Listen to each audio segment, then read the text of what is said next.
Hello and welcome.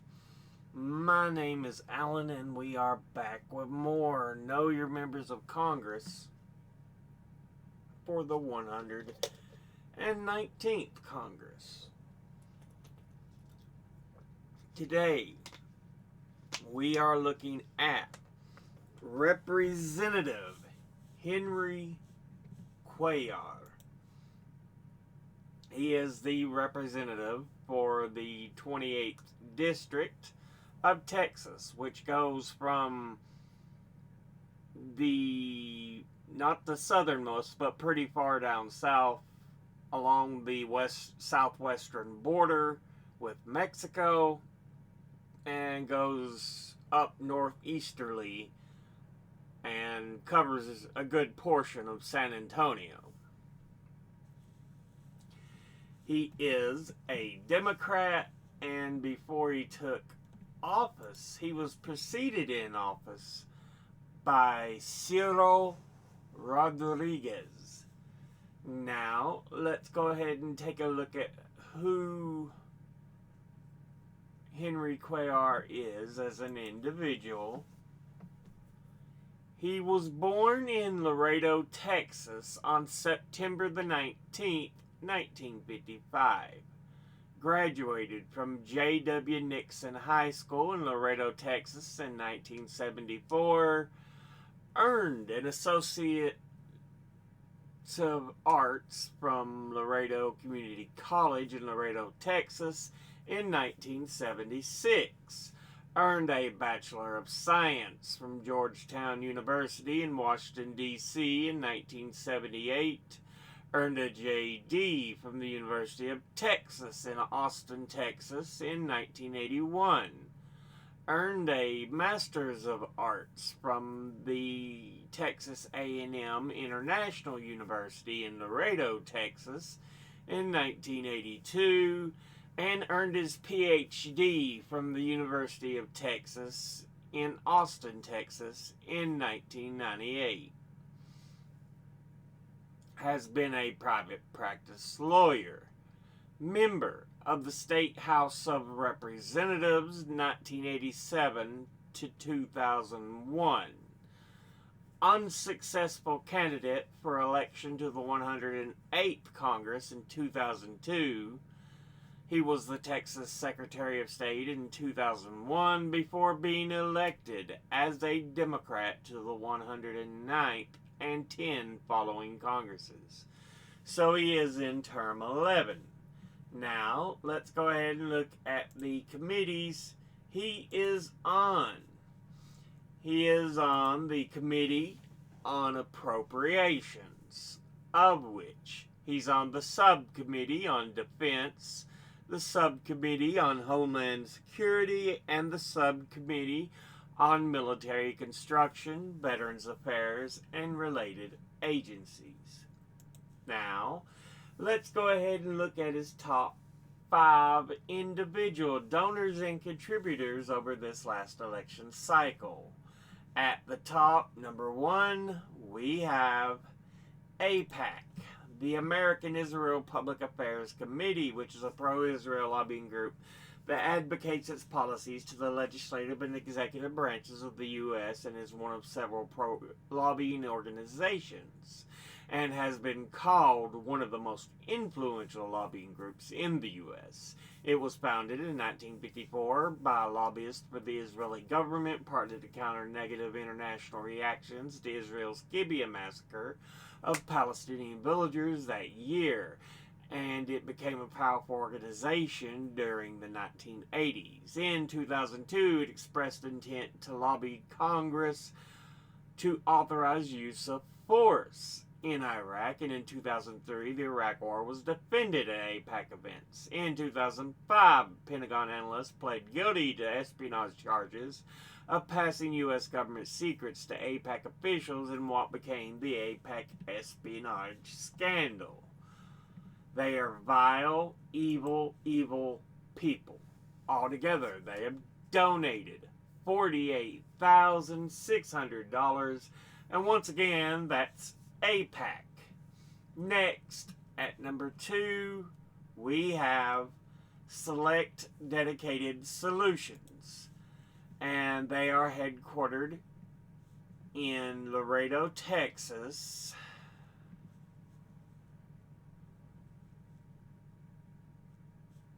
Come on. Let me renew it because apparently they think I'm a bot. There we go. Laredo, Texas.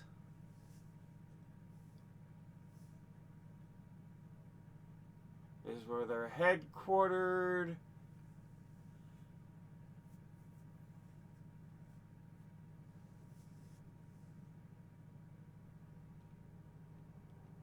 I see nothing really what they do. Okay.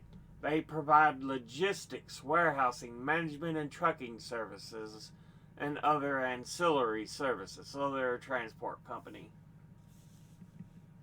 Altogether, they have donated $41,400. And once again, that's Select Dedicated Solutions. Next, at number 3, we have ATS Communications. And I'm assuming this is the correct one because there was a few different ones. But they're headquartered in Concord, California, and is a proactive managed technology solution provider that specializes in IT services, cybersecurity, cloud solutions, business phones, and infrastructure cabling. The company focuses on delivering optimized technology solutions to small and medium-sized enterprises, enabling them to enhance productivity and profitability. It's not only provides services, but also educates clients on rapidly evolving world of IT and cloud voice over internet protocol technology. Their commitment to building lasting relationships with clients and partners reflect their dedication to exceptional service and business continuity. Altogether, they have donated $29,800, and once again, that's ATS Communications. Next, at number 4, we have Geo Group, publicly traded C Corporation headquartered in Boca Raton, Florida, that invests in private prisons and mental health facilities in the U.S., Australia, South Africa, and the United Kingdom. The company's facilities include immigration detention centers, minimum security detention centers, and mental health and residential treatment centers. It also operates government-owned facilities pursuant to management contracts. As of September 30th, 2024, the company owned or managed 80,000 beds at 99 facilities, making it the largest prison operator in the U.S. And in 2019, agencies of the government of the U.S. generated 53% of the company's revenue. Up until 2021, the company was designated as a real estate investment trust, at which time the board of directors elected to reclassify as a C corporation under the stated goal of reducing the company's debt. It has been subject to civil suits in the U.S. by prisoners and their families for injuries from riots and poor treatment at the prisons and immigrant detention facilities. Due to a class action suit in 2012 for its management of the Walnut Grove Youth Correctional Facility in Mississippi, it lost its contract for this and 2 other Mississippi prisons, which it had been operating since 2010.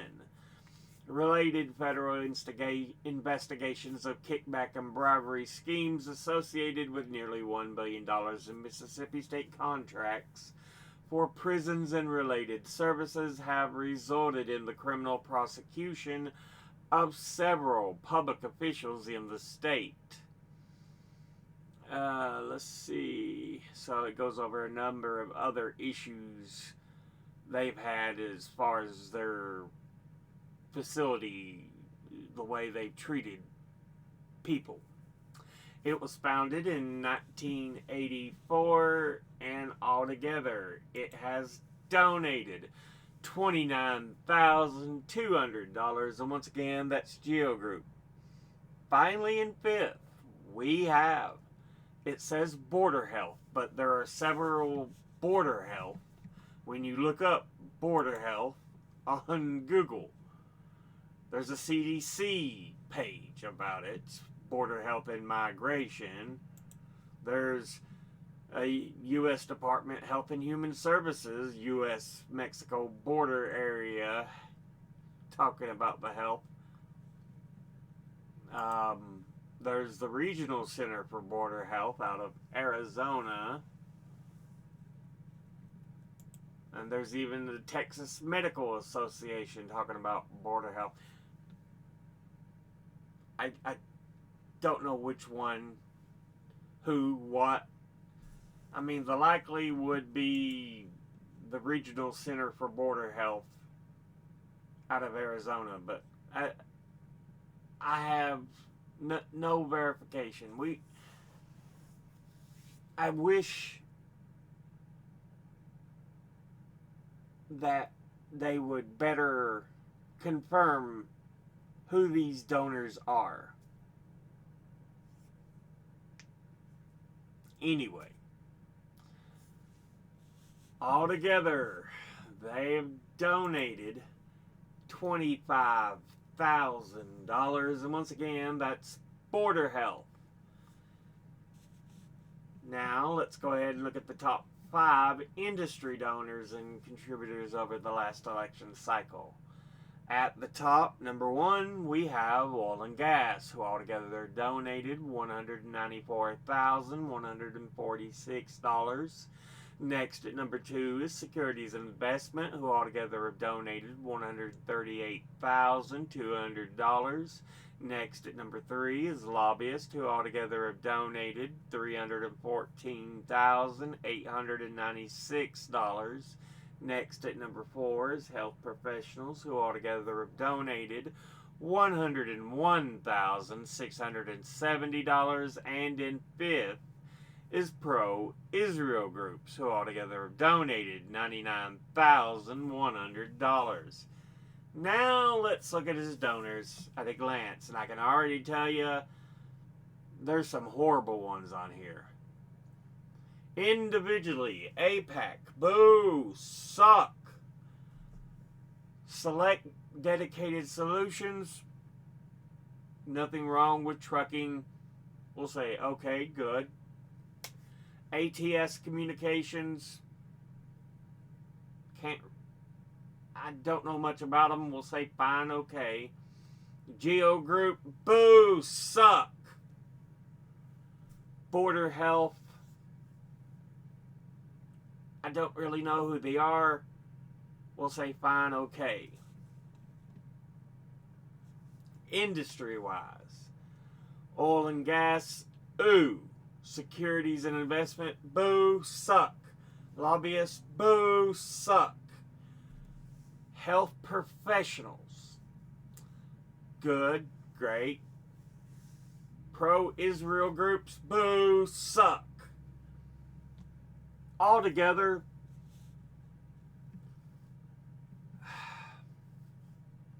not the worst I've ever seen, but it's not good. It's not good.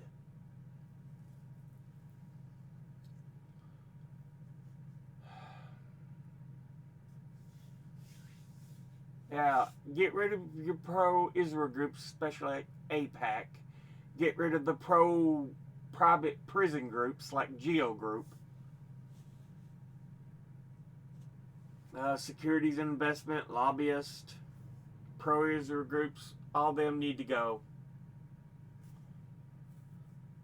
Otherwise, it's not that bad, but those make it horrid. Anyway, this has been a look at Representative Henry Cuellar, who is the representative for the 28th District of Texas. As always, educate thyself, think, read, study, learn. Someone tells you something you have trouble believing, ask them to cite their sources. I'll be putting my links and sources in the description box below the video. Thank you all for watching. I'll see you all in the next one. Until then, later.